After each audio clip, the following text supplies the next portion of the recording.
Hello everyone. Are you asking which tech course should I go for? How can I begin my journey in tech?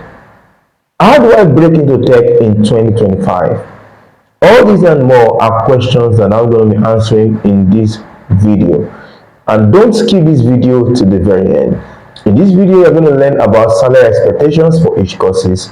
Which course should you go for? Should you go for a coding course or a non-coding course? What is tech all about? You're also going to learn how to pitch yourself, personal branding, and the most essential skills you need to have in 2025. Don't miss this video. This is exactly what you have been waiting for. And many of you have been confused. Oh, I've been seeing so many videos telling me to join this course, do this course, these are in demand courses, these are not in demand courses. What should I actually do? Should I learn online? Should I learn maybe in a center? Or should I do a self-paced mode of learning? All of these will be answered. So let's join in straight away. All right, great. So before I start, let me introduce myself. My name is David Oshin. I'm the CEO of DJT Concept, an award-winning IT training and development company in Nigeria currently. We actually equip young talents with the required skills to be able to access global opportunities and combat poverty in Africa. So we teach coding skills, non-coding skills. We also teach soft skills, and we teach personal branding.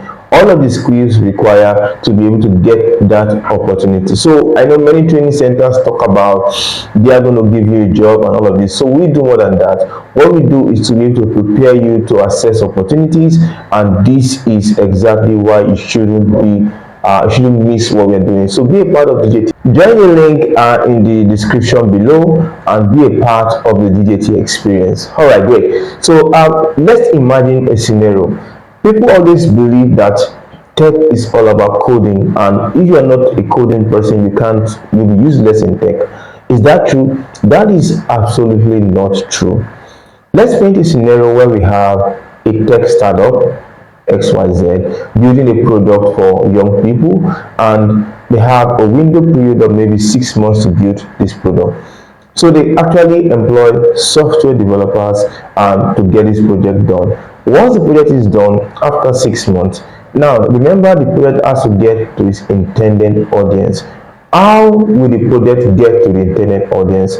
That is where we have other people that are going to be part of tech. So you can have a tech sales, for example. Tech sales people are the ones that sell tech products to the community, and they're able to drive in so much sales and revenue for the company. So in tech, you don't only have coding people, you only have non-coding people that make the tech community, and that's one reason why you need to understand this video. So some people are always of the sentiment that software developers earn a whole lot of money, but is that true? That's not true. There are also many other aspects of tech, non-coding aspect, that earn a high salary also. So that is where we need to understand so many things. Don't just go into tech because you have heard so much noise about this course, about that course. Go into tech because you have a proper understanding of how your own personality can flow in tech, and you're able to move in that direction and build a career of it. So join me as we journey along in this short video. I want to start with a very obvious one. Non-coding people don't have a place in tech, and that's a major misconception. I've said a little bit about that earlier. In tech, we have coding and non-coding, and everyone has its own place. Now, even there are some courses that don't really require coding. For example, cybersecurity.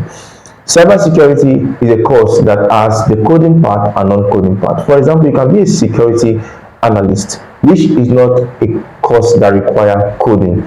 So it's a course that you do the job of analyzing threats and doing a lot of analysis in terms of security, and it doesn't require coding, and it's a high paying job. Just the way we have data analysts. Data analysts don't do coding, and they are also they're paid very well. So there are also many other parts of tech like this that don't require coding. Example I gave earlier is tech sales. In tech sales, you have to market tech products and it doesn't require coding. There are many other aspects. Do you know that there are some tech influencers, people who actually influence people in making tech decisions? It doesn't require coding and yet they pay them a whole lot. So this is a major misconception that if you're not coding enabled, you're not someone who has the coding skills, you're going to be useless in tech. And I want to address this. Choose your passion. Don't just follow and get into a course because you feel that that is the in thing. No, get into a course because you have a perfect knowledge and understanding of what it entails and how you are going to be useful in that role. So let's break this misconception. Both coding courses and non-coding courses are highly paid. Some non-coding roles pay up to $50,000 in a year. Some data analysts earn up to $75,000 in a year. Some tech recruiters earn up to $100,000 in a year. And these are all non-coding roles. Same thing with software developers. Some even earn more than software developers. Some project managers earn a whole lot more than software developers.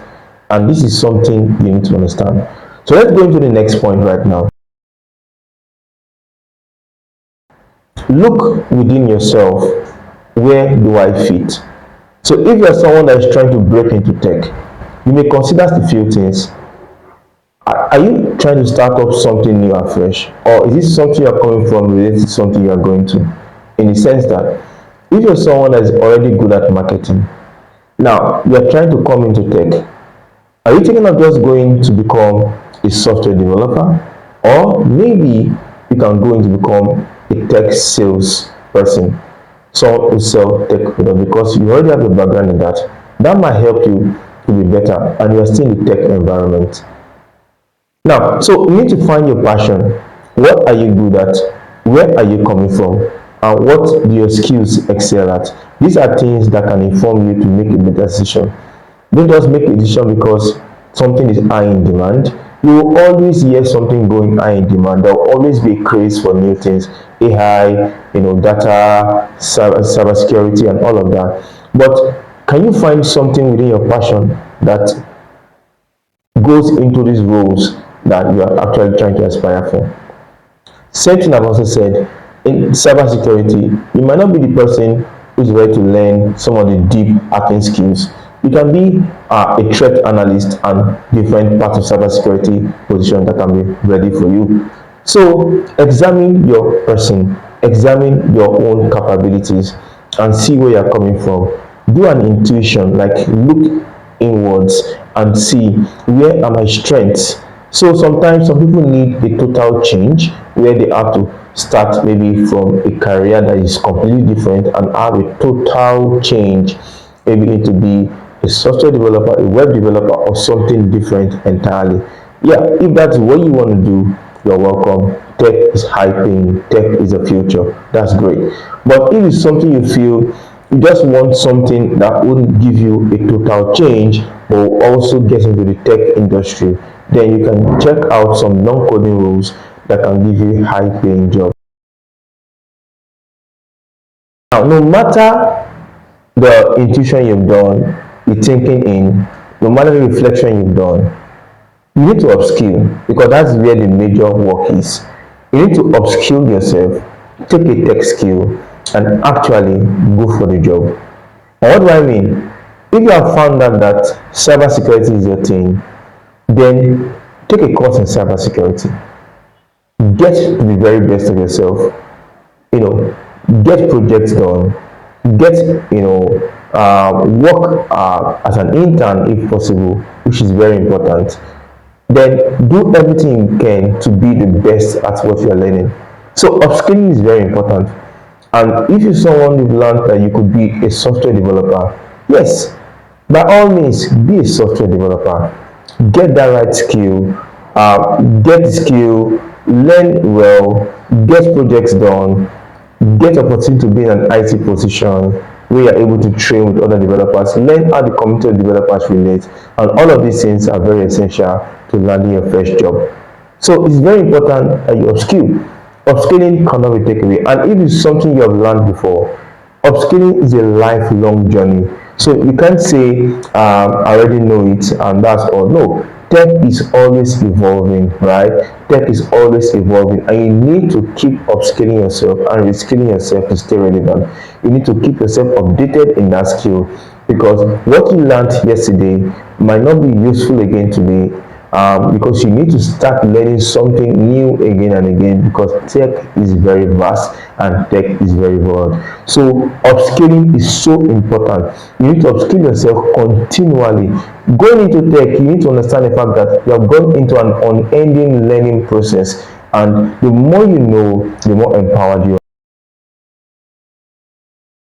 But to upskill, you need to answer the question, what's the mode of learning that best fits me? So is this something you can learn self-paced, or you need to be in a class in a training center, or you can learn virtually, maybe by a live class or one-on-one training session? This is something you need to understand. You need to understand yourself, understand the best learning process for you. Some people can learn on their own.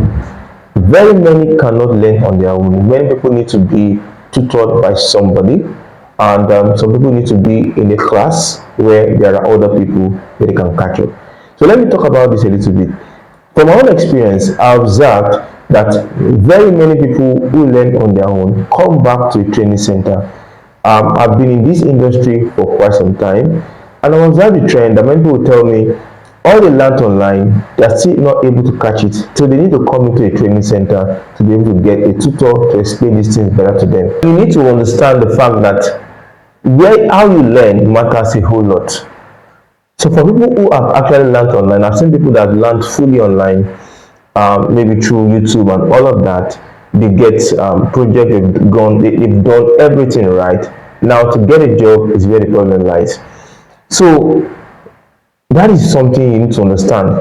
And that's where the advantage of a training center comes in, right? Because now you are in a community that is actually unholding you, training you, and also giving you opportunity. Getting a job is more than just applying for positions. There are actually skills you require to be able to get positions. And at DJD Concept, for example, let me explain how it works.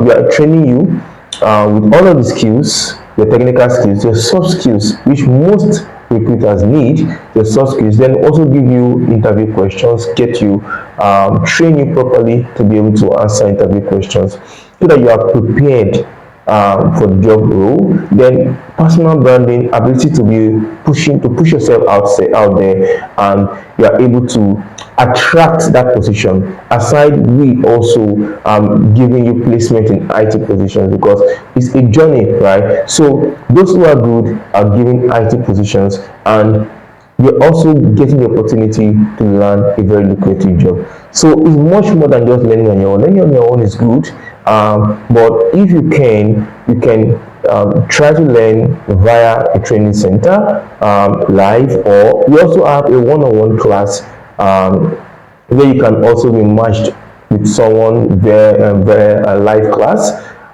Maybe you learn self-paced, and all of these things are very important, because you have someone to ask questions when you are in need, or when you actually are running into trouble or something like that. So it's very important to learn the kind of the mode of learning that suits you, and this is something that if you don't get right, you will get into a whole lot of problems. Okay, so because I know many people actually tell you that there are free resources online that you can easily get and train yourself, which is true. But once you train yourself, what is the end goal of training yourself? How do you get the opportunities to be able to show the skills that you have learned? Which is more important, right? Because I've always told people that when you know tech and you don't have the opportunity to express the things you know in tech, you become frustrated, and the easy way out is to opt out of tech. Whereas tech is a very big place for opportunities, but you need to get into it, and that's one of the reasons we actually put up so many things. We have events that we go to where we match you with potential employers. We teach you branding, we teach you all of these things, so that at the end of the day you're able to get a global opportunity.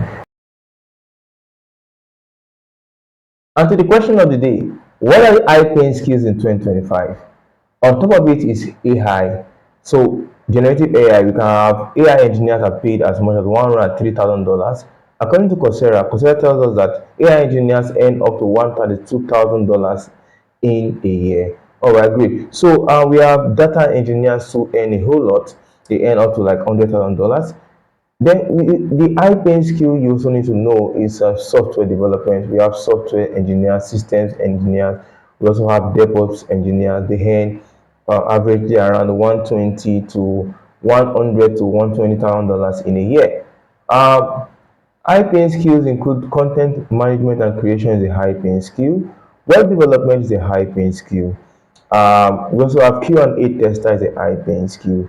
High-paying skills also, tech sales is a high-paying skill. These skills are range between $9,000 to $105,000.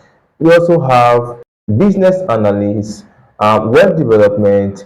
These are high-paying skills. Cybersecurity is a high-paying skill. So in cybersecurity, we can have the coding part, the non-coding part. You can be a security analyst, which doesn't require coding, is a high-paying skill. And we can have an ethical hacker or penetration tester. All of these are high-paying skills. So these are high-paying skills in 2025 that you need to watch out for. And all of these skills, we take them at DJT Concept. So these are skills, and if you need more advice on the kind of skills to learn, so you can reach out to us. You see a link where you can fill the form and tell us more about what you want to learn. So you can talk to our advisors to give you a breakdown on the courses you need to learn based on your personal. So we can give you a one-on-one experience, coaching experience. You can talk to us. We'll guide you in what skills to learn, the salary expectations of these skills. So reach out to us and let us guide you. And if you also need coaching in your career, we also have a coaching a mentorship platform where we can guide you to become successful in your career. So this is all that we can offer and many more. And then this is what we offer at the UT Concept. Reach out to us today and have the best experience in 2025. 2025 should be your best experience in tech, and we are committed to it all the way. Thank you very much, and peace out.